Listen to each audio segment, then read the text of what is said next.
So you're in a job interview and it comes to the end and the interviewer says, so that's all of our questions. Do you have any questions for us?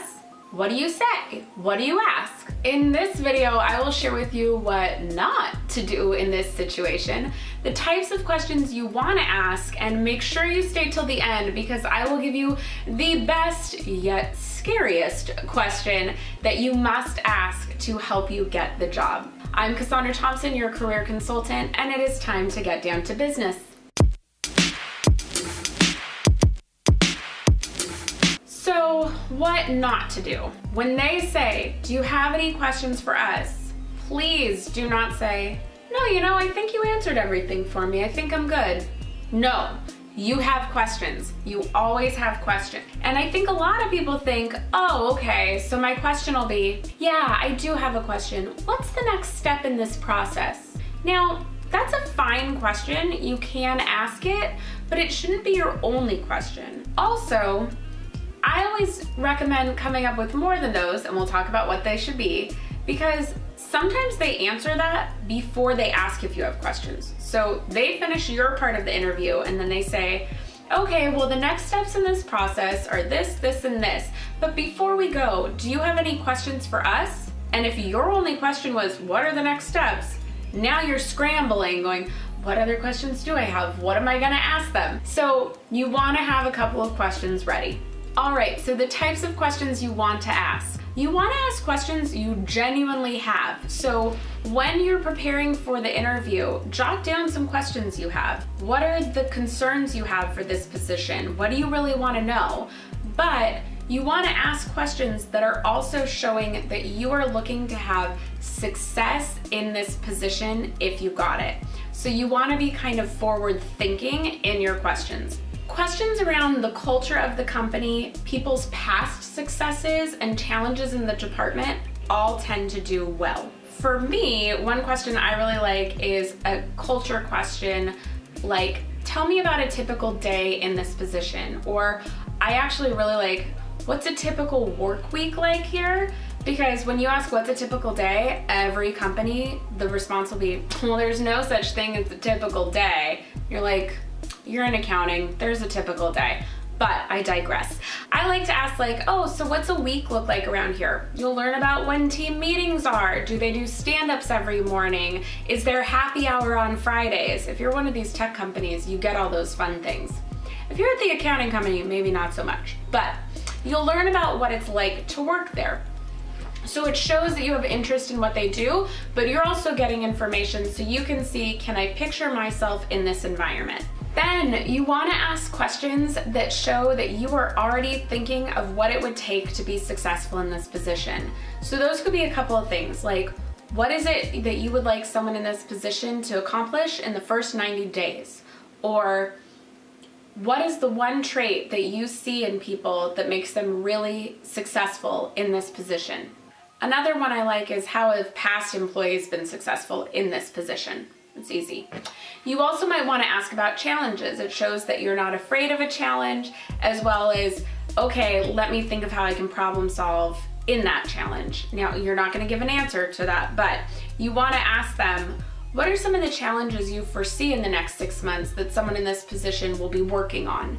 It shows, once again, that you are already trying to figure out, how am I going to do well here? How can I do my best for you? And then another popular one is to try and connect with the interviewer a little more while also getting some idea of that culture. So what made you choose to work here? Or what is your favorite part about working for this company or working in this department? Make sure you're not asking questions that you could Google the answer to. So I love asking about culture, just straight up, what's the culture? But I ask it about the department, not the company. Because most companies now, you can learn about their company culture on their LinkedIn page or on their website, but you can't find out about that department. So I tend to ask, what's the culture of this department like? It just kind of helps get a feel for if I could see myself there. Here's my big trick with this, is you want to always have at least 3 questions in your back pocket. That's how I like to say it. Because you want to have these ready, because inevitably, one will be answered for you. So I try to have one that is success driven, one that's culture related, and one that's more connecting. because inevitably, if I only have the culture question, I'm gonna sit down and they're gonna say, so before we ask you any questions, we wanna give you a little bit more of a sense of the culture of our company. And then they'll go on and on about the culture, and I'll be sitting there not listening to them going, oh my gosh, that was my only question for the end. What am I gonna do now? I have no questions at the end. What am I gonna say? What's my question? And I missed everything. So one question will always be answered. So I always have a culture, future success, and a connecting question, just in case one of them is already answered. Then the question you have to ask, but it is so scary. And this is a question that it takes some nerve, but I promise you it will be worth it. Based on what we've talked about today, is there anything that is leaving you with hesitancy, see, I can't even say the word, hesitancy with hiring me for the position? Take a moment, think about that. That's a hard question to ask, because here's the thing, they're going to give you an answer. Sometimes it's not the answer you want to hear. Sometimes it's something directly related to the position. Sometimes I've had people be blatantly honest and say, well, you know, you just don't have these skills, so we've had stronger candidates. Okay, that kind of sucks. However, if you get an answer that bad, the beauty of it is, you know right away not to be waiting by the phone for their call. You can pick yourself right back up and go start interviewing for more jobs. Go start applying for more positions, because you know, this one's probably just not it. And it's a skill that, or an experience that you can't help that you didn't have. Now, they might say, well, you don't have a lot of experience in this area. Great, this is now your chance to make the argument for why you should get the position anyways.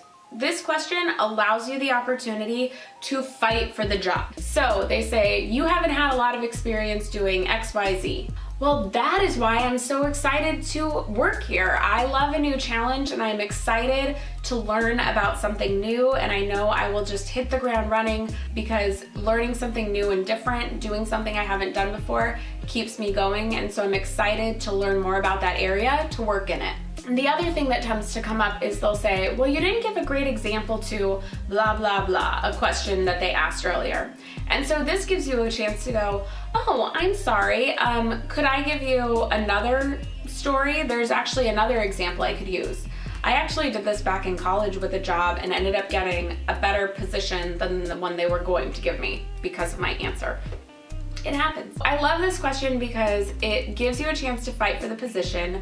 Normally at the end of the interview, there are areas where they're questioning you, going, okay, they seem good overall, but I'm not sure about this, or I'm not sure about that. And not every interviewer asks follow-up questions. Sometimes they're left wondering those things. By asking this, you're giving the opportunity to clarify anything that's still leaving them uncertain. It also is an awesome opportunity to show that you can handle feedback.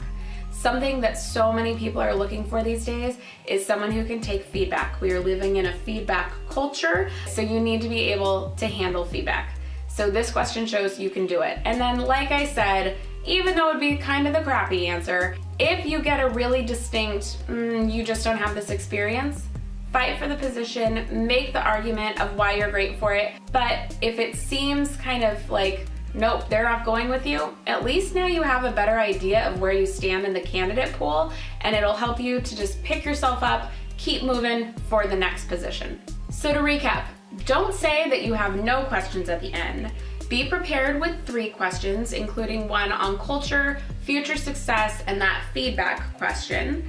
And make sure to ask that feedback question at the end to clarify any uncertainties so you can make a strong argument of why you are a great fit for the position. And if you haven't already, hit the notification bell and share this video with any of your friends that are also working on their interview prep right now. That is it for today. Thank you so much for watching, and I will see you in the next one.